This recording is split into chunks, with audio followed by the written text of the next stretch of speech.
Hey everyone, welcome to the program, WRSA Radio. I am your host, Grenadier One.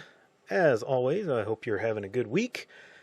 It is a beautiful day here in the Appalachian Redoubt, which it's great because we've been getting entirely too much rain over the last few weeks. It has rained in some measure almost every day for the last month.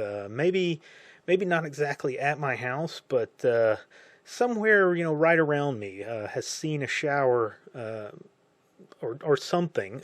Something even more maybe. Almost every day. It's been kind of dreary, and that can get a little bit depressing.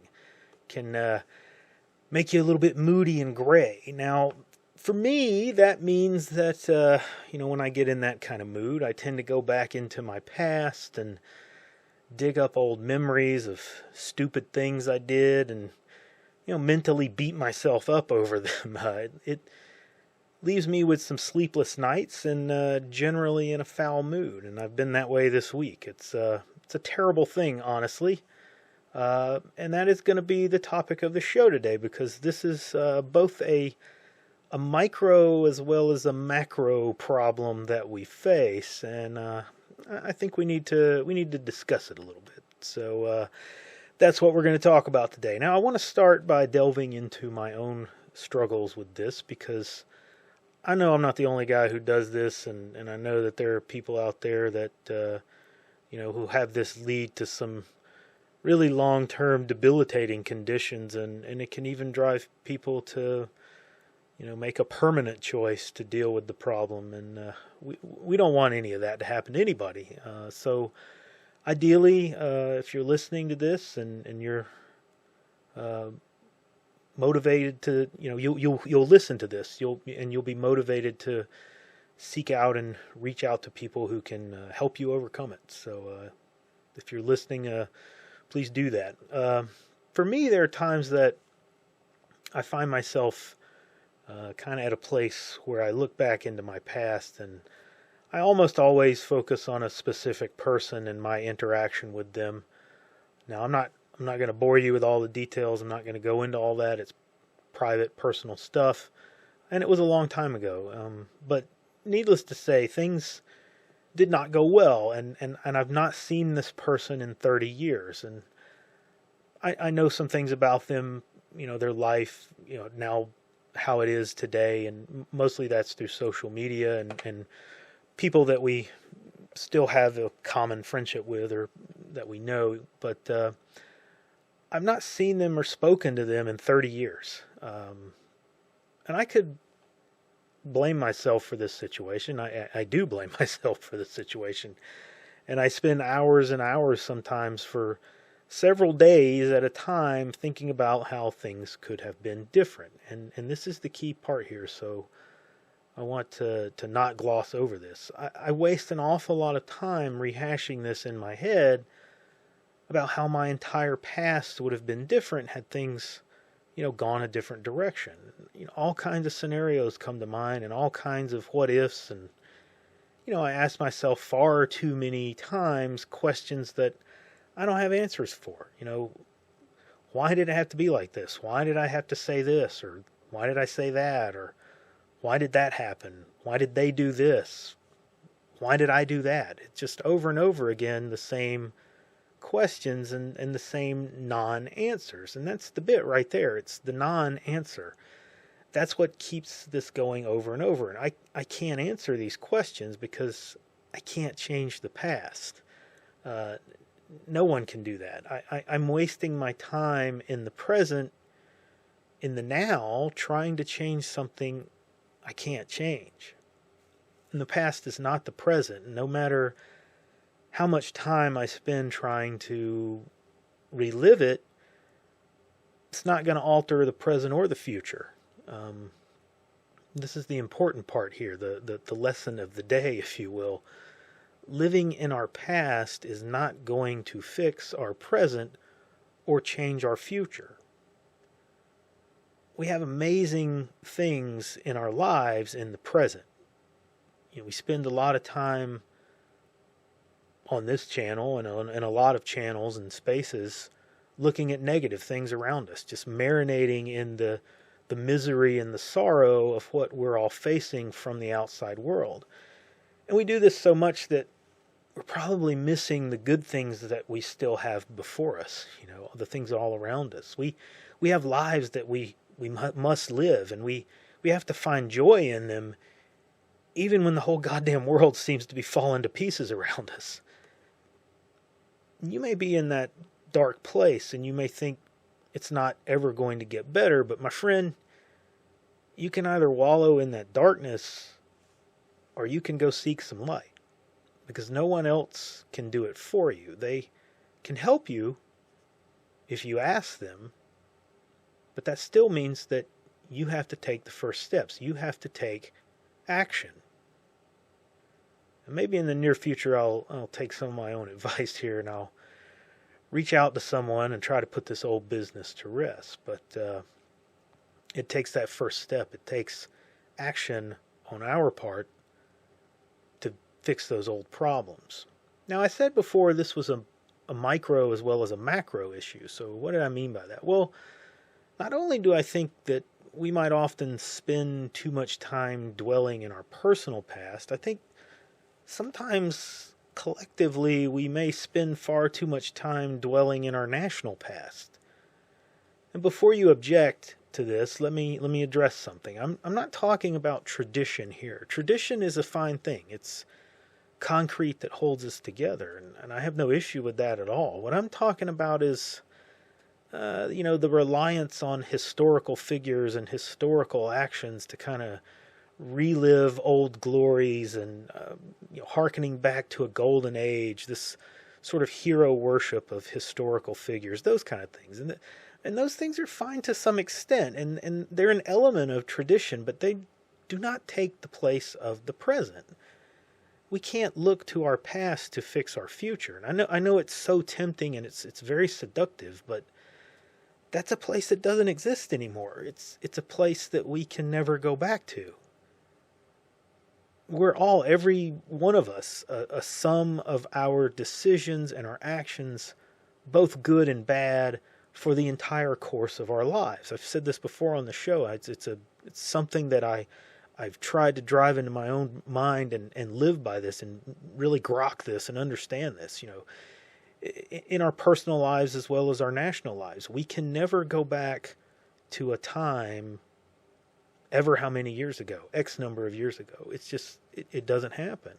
Even if we recreate the conditions of that time, it will never be that time. It can never be that time because we can't forget what we know and who we are today. Now, what do I mean by that? Well, let me ask you this. Have you seen the videos on YouTube of the so-called primitive lifestyle videos? I'm sure you've watched. There's a bunch of them out there, and they're good. They're entertaining. It's good to kind of have on in the evening while you're doing something else or whatnot. But usually it's some little Asian guy who goes out into the woods and he builds a condo with a jacuzzi, and it's all made out of bamboo and rocks and stuff. It's like something off of Gilligan's Island. And that's what I'm talking about. There's nothing primitive about that, okay? The whole situation is contrived, and they're sitting there with a camera. There's nothing primitive about that. It's very interesting, and the skills are things that people probably should know and you can learn from. But it's still just modern ways grafted onto ancient materials or whatnot. Truly primitive people, of course, still exist in the world, and they've never seen these modern things, and therefore it's never changed them. But once the change happens, you can never undo it. Once we experience something or we live through something, once we learn something, it can never be unlearned. It can never be undone. And what that means is that we will tend to drift back to that thing that we know, and we will seek to slowly change back into things that we tried to change. This is why it's so difficult for people to break bad habits. It's the thing that we know, and we tend to just fall back into that. It's why we have leftists who find themselves, displeased with the current state that they're living in, like California, so they pack up and they move away. They'll pick up everything and they'll move to another state, and it's generally a more conservative state, and they will then almost immediately seek to transform that conservative state into a carbon copy of the one that they just complained about and moved away from. They can't help themselves. It's what they have lived through and what they've experienced, and they can't bring themselves to admit that all those decisions that were made led to the condition that they were living in. They made their own hell because they were conditioned to do that. It's the same with people coming from other, third world countries. They will make the same decisions and seek the same situations because they do not know any other thing. They can't unlearn it. They'll make the same mistakes and it will lead to the same situations. We can't continue to hold on to this old way of governing our nation. People who believe that we can just reset things and go back to the Constitution as it was originally written and everything will be fine. It'll all fix itself. Well, you're fooling yourself. And I used to believe that to some extent. I used to believe, we can come around the Constitution as it was originally written with some minor changes, and it'll be something that we can all kind of rally around and agree upon, and we'll be able to make something of that. I've changed my opinion about that. I've changed my mind about that. I think we can no longer rely on that. We are an entirely different people who have no concept of self-governance, and in a matter of years we would be heading right back down the same path. We can't just change the government and expect it to change the people that are here. It doesn't change anything. It doesn't fix anything, and to try and reset things like a video game to a state or a condition from some point in the past is not going to work. And in fact, let's kind of run with that analogy. In a video game, you run through them, until your little guy dies on the screen, okay? And you get so many chances to do that, but you may along the way realize that, well, you know what, I've made too many mistakes and I'm going to die, so just hit the reset button and start over again. And you're kind of working on this idea that you've got this running memory of all the choices that you made in the game, and the game is going to play out just like it did before, and all you have to do is time your choices better or make a few different choices, and you can finish that level and move on. You do this over and over again until it becomes almost automatic, and this works in the game, and you'll finish those levels, and you just keep trying and trying and trying, and you'll win. But life is not like that. Life is not a video game. Life is chaos. And resetting the game does not produce the same sequence of events that you just, make some better choices on and it leads to a win. That memory that you carry with you will just play absolute hell with that. You will try to make choices based off of what you recall from the last time, and life will throw you a complete curve and nothing will be like it was. So your memory of it will be absolutely worthless. You just keep going on making bad choices, and it ends badly for you again. Now, there are ways out of this, of course. Thankfully, it's very rare that we're faced with a no way out situation. They happen, but usually there's a way to get through things. The most effective way is for us to change our thinking. Okay, we have to change ourselves, or more accurately, we have to recognize that we have changed. We're no longer the same people that we were. And I don't mean that necessarily collectively as much even down as an individual level. You are no longer the you from yesterday. You have new knowledge and new ideas that you didn't have before. And to try and apply those ideas to the past is kind of worthless.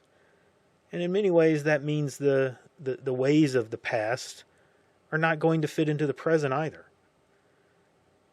And since we're no longer the person that we were, how do we hold on to our traditions but embrace the present? Well, I think we have to honor the traditions in the proper context. We retell the stories and we embrace the symbols and the history of our past, but we don't let those dictate to us how we conduct ourselves in the present. For example, we all love the tale of the shot heard round the world, Lexington and Concord. The local colonial militia stands up to the British military and runs them back to Boston with their dead and their wounded, licking their wounds and their tail between their legs. And it's a great tradition, and it's great motivation. It's fantastic. Like I said, we love that tale. I love that tale. But it's not a guide on how to fight modern resistance. It's almost completely meaningless to modern warfare.